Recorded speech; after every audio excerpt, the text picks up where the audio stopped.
Hello students, this is Priyanka and welcome to the channel. In the previous lecture I have discussed about empirical formula and rules for writing empirical formula, and in this lecture I am going to do some questions on the empirical formula. Okay, so let's do. There is a question है कि एक question है जिसमें कि लिखा हुआ है कि what is the simplest formula of the compound. उससे पहले मैं फार्मूला आपको बता देती हूँ. डिटर्मिनेशन ऑफ मॉलिक्यूलर फार्मूला, ये क्वेश्चन नहीं लिखना है. Determination of molecular formula. तो कैसे निकालते हैं मॉलिक्यूलर फार्मूला? इसका फार्मूला होता है क्या? Molecular formula equals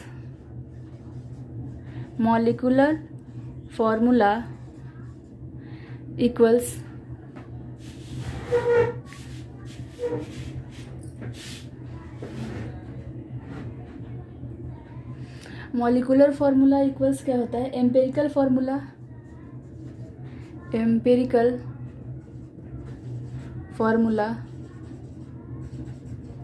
into n. ठीक है, मॉलिक्यूलर फार्मूला इनटू एन. अब एन इक्वल्स क्या हो जाएगा? एन इक्वल्स हो जाएगा इधर मॉलिक्यूलर फार्मूला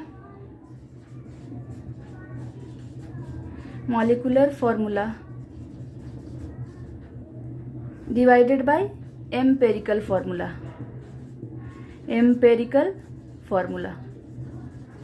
ठीक है, तो अब इसी पे बेस्ड एक क्वेश्चन लेते हैं. हम लोग क्वेश्चन लेकर चलते हैं.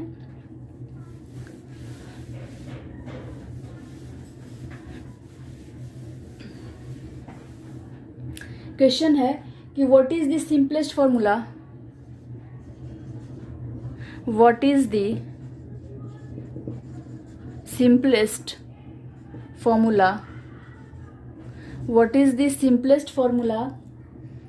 of the compound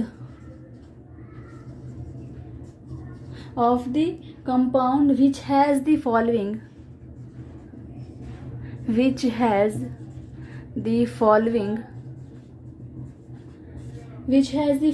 percentage composition, जिसका कि जो है ये परसेंटेज कॉम्पोजिशन क्या दिया हुआ है? तो कार्बन जो है वो 80% है. कार्बन इज 80%, हाइड्रोजन 20%, एंड ये कार्बन कितना दिया हुआ है? 80% and hydrogen is 20%. If the molecular mass is 30, if molecular mass, मैं शॉर्ट में लिख देती हूँ. इफ मॉलिक्यूलर मास इज 30 दिया हुआ है. Calculate its molecular formula. Calculate its molecular formula. इसका मॉलिक्यूलर फार्मूला निकालना है. तो पहले क्या करेंगे? सबसे पहले तो इसका एम्पेरिकल फार्मूला निकालेंगे. किससे? तो जो इंफॉर्मेशन दिया हुआ है, कार्बन का परसेंटेज कितना है? 80% एंड हाइड्रोजन इज 20%. तो क्या करेंगे? पहले टेबुलेट करेंगे इसको. एलिमेंट, दूसरा में क्या हो जाएगा? इसका परसेंटेज दिया हुआ है. फिर एटॉमिक मास, फिर क्या निकालेंगे? Relative number of moles. ठीक है, फिर से क्या निकालेंगे? Simple ratio of moles. मैं शॉर्ट में लिख रही हूँ. Simplest whole number ratio, simplest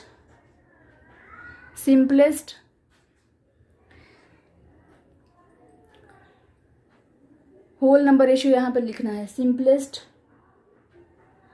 whole number ratio. ठीक है, सिंपलेस्ट होल नंबर, ये भी मैं शॉर्ट में लिखी हूँ. ठीक है, चलिए यहाँ से चलते हैं. कार्बन क्या एलिमेंट में कौन कौन सा है? कार्बन है और हाइड्रोजन है. परसेंटेज किसका है? कार्बन का 80% एंड हाइड्रोजन इज 20%. ठीक है, एटॉमिक मास कार्बन का कितना होता है, तो 12 एंड हाइड्रोजन का 1, ठीक है। अब जो है रिलेटिव एटॉमिक मास निकालने के लिए क्या करते हैं हम लोग, जितना परसेंटेज दिया है उसको एटॉमिक मास से डिवाइड करेंगे, तो 80 डिवाइडेड बाई 12 कितना आ जाएगा, ये करीब करीब आ जाएगा 6.66, ठीक है। वही 20 डिवाइडेड बाई 1 को करेंगे तो क्या आएगा, ये 20 आएगा, ठीक है। अब जो है इसको क्या करेंगे, अब इसको होल नंबर में लाने के लिए हम क्या करेंगे, तो इसमें से जो छोटा है, ठीक है, उसको क्या करेंगे, यानी कि simplest whole number, simplest ratio of moles निकालने के लिए क्या करेंगे, जो दोनों में से छोटा है उसको सबसे डिवाइड करेंगे, तो क्या आ जाएगा 6.66 डिवाइडेड बाई 6.66 क्या आ जाएगा, 1 आ जाएगा। और वही इसको करेंगे 20 डिवाइडेड बाई 6.66, ये क्या आ जाएगा हमारा, तो ये करीब करीब हमारा निकल कर आएगा 3, ठीक है। तो अब जो है वो simplest ratio, simplest whole number ratio क्या आ रहा है, 1 और 3, ठीक है। अब इससे क्या निकालेंगे हम लोग, ये जो है सिंपलेस्ट होल नंबर रेशियो यही शो कर रहा है क्या, कि हमारा एम्पेरिकल फॉर्मूला, यानी कि कार्बन कितना है, 1 है और हाइड्रोजन कितना है, 3 है। चलिए लिखते हैं एम्पेरिकल फॉर्मूला यहाँ से। अब जो है यही इसी वैल्यू को यहाँ पे क्या लिखेंगे, मैं यहाँ पे लिख रही हूँ, यहाँ पे स्पेस है थोड़ा बचा हुआ, ठीक है। तो यहाँ पे मैं लिख रही हूँ इसका एम्पेरिकल फॉर्मूला। तो एम्पेरिकल फॉर्मूला लिखने के लिए क्या बताए थे रूल्स में, जब सब कुछ निकल जाए, यानी कि एलिमेंट परसेंटेज दिया हुआ है, एटॉमिक मास भी ये हम जान चुके हैं, लिख रखे हैं, ये परसेंटेज को एटॉमिक मास से डिवाइड किया, हमारा आया क्या, रिलेटिव नंबर ऑफ मोल्स, वो निकल कर आया। उसके बाद इसको जो इसमें जो सबसे छोटा वैल्यू आ रहा है उसको सबसे डिवाइड करेंगे, तो क्या निकल कर आएगा हमारा, सिंपलेस्ट रेशियो ऑफ मोल्स निकल कर आएगा। उसके बाद सिंपलेस्ट होल नंबर रेशियो, तो सिंपलेस्ट होल नंबर रेशियो जो आया उसी को क्या करेंगे, जो भी एलिमेंट दिया हुआ है, जो एलिमेंट इस फॉर्मूला में, एम्पिरिकल फॉर्मूला में यूज हुआ है, तो उसके राइट हैंड कॉर्नर में क्या लिखेंगे, नीचे में, तो कार्बन की जगह पे 1 लिखेंगे और हाइड्रोजन की जगह पे क्या लिखेंगे, 3। कार्बन के नीचे 1 एंड हाइड्रोजन के नीचे 3, क्योंकि कार्बन के सामने क्या निकल कर आया हमारा वैल्यू 1, तो 1, और हाइड्रोजन के नीचे क्या निकल कर आया है 3, तो 3, 1 लिखने की ज़रूरत नहीं है, तो CH3 इसका एम्पेरिकल फॉर्मूला हो जाएगा। चलिए अब आगे बढ़ते हैं। इसमें एम्पेरिकल फॉर्मूला हमारा निकल कर ये आया है,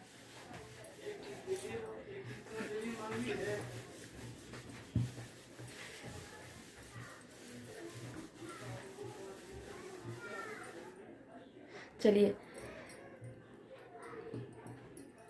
एम्पेरिकल फॉर्मूला हमारा क्या निकल कर, तो इसमें एम्पेरिकल फॉर्मूला क्या निकल कर आया है हमारा, empirical formula is CH3, empirical formula is CH3, ठीक है। तो अब जो है हम जो पिछला जो क्या है हमारा दिया हुआ जो इन्फॉर्मेशन है उसके अकॉर्डिंग एम्पेरिकल फार्मूला तो हमारा ये निकल कर आया है, तो इससे हम एम्पेरिकल फार्मूला मास निकाल लेंगे, और मॉलिक्यूलर फार्मूला हमको क्या है कि दिया हुआ है, एम्पेरिकल मॉलिक्यूलर फार्मूला इज 30, ये है गिवन हमारा क्या है, मॉलिक्यूलर फार्मूला, ठीक है, sorry molecular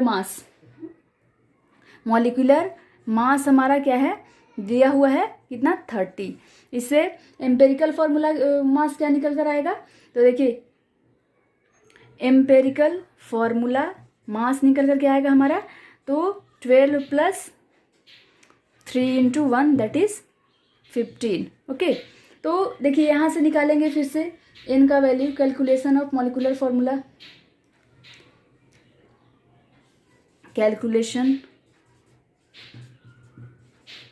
calculation of molecular formula, molecular formula कैसे निकालेंगे, तो क्या करेंगे, एम्पेरिकल फार्मूला हमारा निकल कर आया है इतना, तो इसमें क्या करेंगे हम n का वैल्यू, n इक्वल्स क्या लिखे थे अभी फॉर्मूला में, तो molecular mass divided by empirical formula, या फिर empirical formula, empirical molecular mass, empirical mass. Okay, molecular mass is what 30 and empirical mass is 15, n की वैल्यू 2 आ गई, ठीक है। अब जो है इसे हमको क्या करना था कैलकुलेशन ऑफ मॉलिकुलर फार्मूला। तो इसे n का वैल्यू क्या रखेंगे हम 2। तो हमारा क्या निकल कर आया था एम्पेरिकल फार्मूला, यहाँ पे था molecular formula equals molecular formula equals क्या करना था एम्पेरिकल फार्मूला इंटू 2,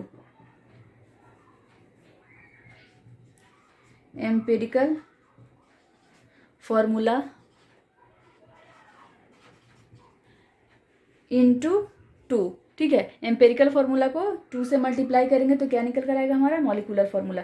चलिए मॉलिकुलर फार्मूला निकालने के लिए क्या करेंगे अब, एम्पेरिकल फार्मूला कितना निकल कर आया हमारा, एम्पेरिकल फार्मूला इज CH3। इसको 2 से इंटू करेंगे, क्या निकल कर आएगा हमारा, तो 2 से मल्टीप्लाई करने का मतलब जो है 2 कार्बन का कोफिशिएंट पहले कितना था 1 था, यानी कि कार्बन जो है 1 नंबर में था तो एक ही एटम था कार्बन का, तब कितना हो जाएगा 2 एटम्स, यानी कि C2 और H जो है 3 है, इसका मतलब H6। तो ये हमारा हो जाएगा क्या ये मॉलिकुलर फार्मूला, ठीक है। यहाँ पे मैं मिटार कर लिख देती हूँ, यानी कि C2H6 ये निकल कर आएगा हमारा मॉलिकुलर फार्मूला, ठीक है। तो चलिए ये क्वेश्चन हो गया। अब नेक्स्ट क्वेश्चन मैं करती हूँ। अब जो है मैं नेक्स्ट क्वेश्चन करने वाली हूँ, एक और देख लेती हूँ क्वेश्चन। कि क्वेश्चन है कि the molecular mass of an organic compound is 78। The molecular mass short में लिखती हूँ मैं, the molecular mass of an organic compound okay is what 78 okay. और इसमें कार्बन का परसेंटेज कितना दिया हुआ है, तो 92.4%। कार्बन इज 92.4% एंड हाइड्रोजन का परसेंटेज 7.6। ये 7.6% कितना कौन सा है, हाइड्रोजन दिया हुआ है। अब जो है इससे पहले हम क्या निकालेंगे, तो सबको पहले टेबुलेट करते हैं, एलिमेंट्स ओके। उसके बाद इसका परसेंटेज, इसके बाद atomic mass, simplest whole number ratio, sorry relative number of moles, simple क्या निकलना था, सिंपल होल नंबर रेशियो यहाँ पे,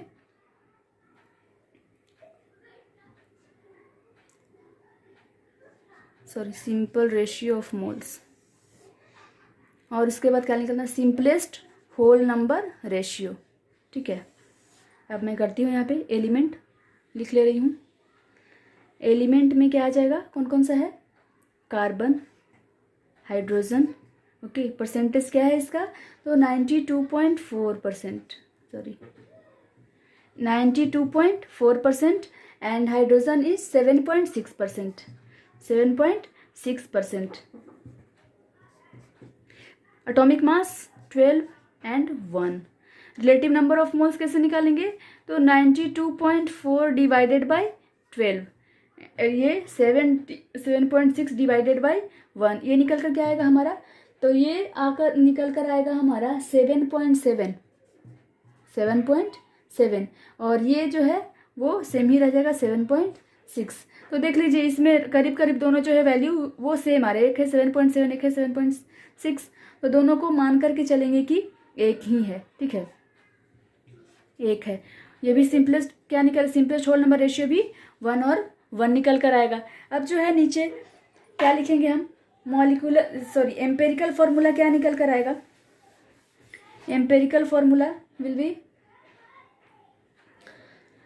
तो कार्बन के पास भी क्या है empirical formula C1H1, that is इसको और क्या लिख सकते हैं, C1H1 की जगह CH, ये निकल कर आया हमारा क्या एम्पेरिकल फार्मूला। चलिए इसके बाद आगे चलते हैं हम लोग। एम्पेरिकल फार्मूला हमारा क्या निकल कर आया CH, ठीक है। अब जो है एन फॉर्मूला मैं ऑलरेडी बता चुकी थी, n equals molecular mass M upon empirical formula mass. Okay, तो यहाँ पे मॉलिक्यूलर मास कितना दिया हुआ है हमारा, मॉलिक्यूलर मास गिवन है हमारा 78 और एम्पेरिकल फॉर्मूला मास क्या निकल कर आएगा, CH आया था हमारा एम्पेरिकल फॉर्मूला, तो 12 + 1 दैट इज 13। ओके, तो 13 है हमारा क्या, एम्पेरिकल फॉर्मूला मास। तो यहाँ पे 13 से डिवाइड करेंगे, क्या निकल कर आएगा, तो n इक्वल्स, n का वैल्यू क्या निकल कर आएगा, n इक्वल्स 6। ठीक है, n का वैल्यू क्या निकल कर आया, 6। अब जो है आगे हम लोग प्रोसीड करेंगे, molecular formula equals molecular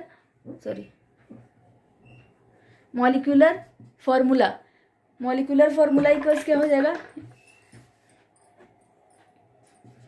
molecular formula equals n into empirical formula.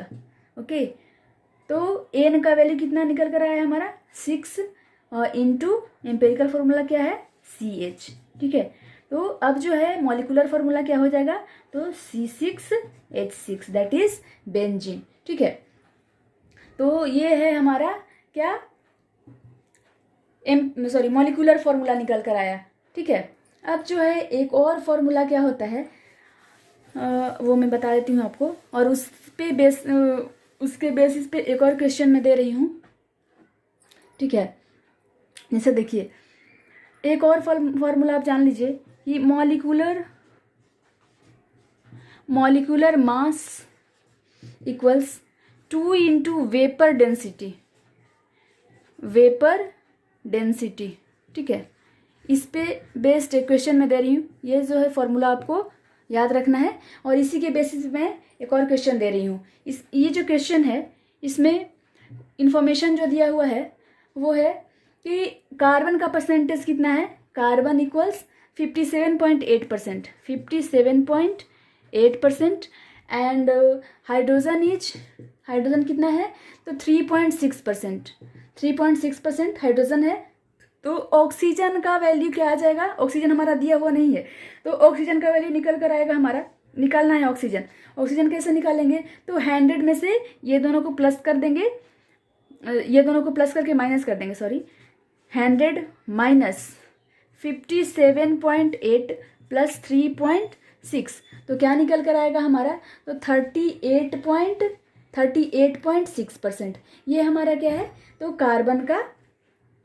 Oxygen का परसेंटेज दिया हुआ है, और वेपर डेंसिटी दे रखा है हमारा 83, वेपर डेंसिटी शॉर्ट में VD इज इक्वल टू 83। ये जो है इन्फॉर्मेशन हमारा गिवन है। ठीक है, दिया हुआ है। अब इससे हमको फिर क्या निकालना है, तो चलिए आगे देखते हैं। तो सारा कुछ निकालेंगे, मॉलिक्यूलर फॉर्मूला, एम्पेरिकल फॉर्मूला, सारा कुछ इसे निकालेंगे। चलिए देखते हैं, क्वेश्चन को आप लिख रखिए। चलिए फिर से टेबुलेट करेंगे हम लोग इन्फॉर्मेशन को, एलिमेंट। अब मैं डायरेक्ट लिख रही हूँ, यहाँ पे एलिमेंट इस carbon, hydrogen and oxygen. Okay, इसमें क्या था लिखना, तो परसेंटेज। ठीक है, 57.8%, hydrogen is 3.6% and oxygen is 38.6%। अब क्या था, इसको एटॉमिक मास से, सबका एटॉमिक मास क्या था, तो कार्बन का क्या हो जाएगा 12, हाइड्रोजन का 1 एंड ऑक्सीजन का 16। अब जो है इसमें क्या निकालना था, रिलेटिव नंबर ऑफ मोल्स, तो क्या करेंगे 57.8 को डिवाइड करेंगे 12 से।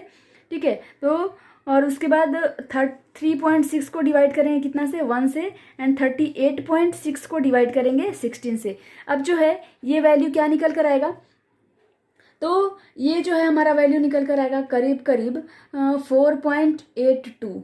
ठीक है, 4.82, और ये जो है निकल कर आएगा 3.6, ये तो वही रह जाएगा, और ये जो है वो निकल कर आएगा हमारा 2.41। ठीक है, अब जो है इससे क्या करेंगे, जो स्मॉल h है उससे सबको डिवाइड करेंगे, तो हमारा ये हो जाएगा 4 रिलेटिव नंबर ऑफ मोल्स, तो ये निकल गया। अब simplest number of simplest number of moles निकल कर आएगा कि हमारा 4.82 डिवाइडेड बाई सबसे छोटा कौन सा है 2.41, 3.61 sorry 6 divided by 2.41 and 2.41 divided by 2.41। ठीक है, ये निकल कर आएगा हमारा करीब करीब 2, करीब करीब क्या ये 2 ही आएगा क्योंकि 82 है तो 2 एग्जैक्टली 2 आ रहा है। ये निकल कर आ रहा है हमारा कितना 1.5। ठीक है, अब जो है ये निकल कर आएगा हमारा 1। ठीक है, अब जो वो रूल जो हम लोग एक पढ़े थे कि इसमें जो है एक अगर होल नंबर में नहीं रहेगा तो ऐसा नंबर से मल्टीप्लाई करना है कि ये जो है एक सिंपल होल नंबर में आ जाए। तो ये रूल जो है वो वाला जो रूल था अभी तक तो किसी में यूज नहीं हुआ था, यहाँ पे यूज हो रहा है। तो इसको क्या करेंगे हम लोग 2 से मल्टीप्लाई करेंगे तो सब जो है होल नंबर में आ जाएगा। तो ये हो जाएगा हमारा क्या 4, ये होकर आएगा हमारा 3 एंड ये हो जाएगा हमारा कौन सा तो 2। ठीक है, ये निकल कर आया हमारा क्या सिंपलेस्ट होल नंबर रेशियो। इसी से हमारा क्या निकल कर आएगा तो एम्पेरिकल फॉर्मूला निकलेगा। कौन कौन सा एलिमेंट यूज हुआ है तो carbon, hydrogen and oxygen. Empirical formula लिखने के लिए क्या करेंगे कार्बन पे क्या चढ़ाएंगे हम, कार्बन के नीचे में क्या लिखेंगे 4, हाइड्रोजन के नीचे क्या लिखेंगे देखिए 3 है तो 3 लिखेंगे एंड ऑक्सीजन 2 है तो 2 लिखेंगे, ऑक्सीजन इज 2। बस सिंपली है, जो जो एलिमेंट आप लिए हो और जो जो वैल्यू यहाँ पे आया है। ठीक है, क्या करना है एम्पेरिकल फॉर्मूला लिखने के लिए कार्बन के सामने देख लीजिएगा लास्ट में आपका वैल्यू क्या निकल कर आया है, यानी कि सिंपलेस्ट होल नंबर रेशियो क्या है 4 है। तो कार्बन के नीचे में क्या लिख लेंगे 4, हाइड्रोजन के नीचे में क्या लिख लेंगे 3 एंड ऑक्सीजन के नीचे में क्या लिख लेंगे तो 2 लिख लेंगे। ठीक है, चलिए अब चलते हैं आगे। ये हमारा एम्पेरिकल फॉर्मूला निकल कर आया, एम्पेरिकल फॉर्मूला से एम्पेरिकल मास निकल जाएगा। ठीक है, तो देखिए एम्पेरिकल फॉर्मूला क्या निकला हमारा, एम्पेरिकल फॉर्मूला इज C4H3O2। ये है हमारा एम्पेरिकल फॉर्मूला। मॉलिक्यूलर मास का फॉर्मूला हम क्या जानते हैं, molecular mass equals 2 into vapour density. Okay, तो मॉलिक्यूलर मास हमारा क्या है कैसे निकलेगा तो 2 इंटू वेपर डेंसिटी क्या दिया हुआ है 83। ठीक है, 83 से तो क्या हो जाएगा ये वैल्यू 166। ठीक है, 166 आ जाएगा क्या मॉलिक्यूलर मास आ जाएगा हमारा। तो इससे नंबर ऑफ मोल्स निकालेंगे, n निकालेंगे, n की वैल्यू क्या होती है तो n निकालने के लिए क्या करेंगे हम तो molecular mass divided by empirical formula mass. Molecular mass क्या निकल कर आया हमारा 166 और एम्पेरिकल फॉर्मूला मास क्या निकलेगा यहाँ से देख लीजिए, आप यहाँ से निकाल लीजिएगा तो क्या निकल कर आएगा 83। देख लीजिए यहाँ पे क्या है 12 4 plus 3 into 1 plus 16 into 2 sorry, यहाँ से क्या निकालोगे आप देख लीजिए 12 into 4 plus 1 into 3 plus 16 into 2 क्या हो जाएगा 48 प्लस 3 प्लस 32 क्या हो जाएगा तो 83 आएगा। ठीक है, ये हो जाएगा 35 48 35 तो ये 83 आ रहा है, यहाँ पे भी देख रहे हो आप। तो एम्पेरिकल फॉर्मूला मास हमारा क्या निकल कर आया है तो 83 निकल कर आया। ठीक है, तो अब क्या करेंगे ये जो है इसे डिवाइड करेंगे तो 2 आएगा, यानी कि n का वैल्यू क्या आ जाएगा हमारा 2। मैं यहाँ पे इरेज करती हूँ। तो एम्पेरिकल फॉर्मूला क्या निकल कर आया हमारा सॉरी n का वैल्यू क्या निकल कर आया 2 निकल कर आया। अब n से क्या करेंगे मॉलिक्यूलर फॉर्मूला निकालेंगे तो मॉलिक्यूलर फॉर्मूला बराबर n इंटू एम्पेरिकल फॉर्मूला। तो n का वैल्यू क्या आ जाएगा हमारा 2 है और एम्पेरिकल फॉर्मूला क्या है तो C4H3O2। तो क्या हो जाएगा हमारा एम्पेरिकल फॉर्मूला मॉलिक्यूलर फॉर्मूला तो C8H6O4। ये हमारा क्या आ जाएगा तो मॉलिक्यूलर फॉर्मूला निकल कर आएगा। तो इस तरह से हम लोग क्या करेंगे, और क्वेश्चन आप कर लोगे देखकर और बुक वगैरह से देखकर। बस जो भी इस टाइप का क्वेश्चन था मैं सारा का सारा करवा चुकी हूँ। अब जो है वो मैं इस चैप्टर को यहीं पे समाप्त करती हूँ। धन्यवाद।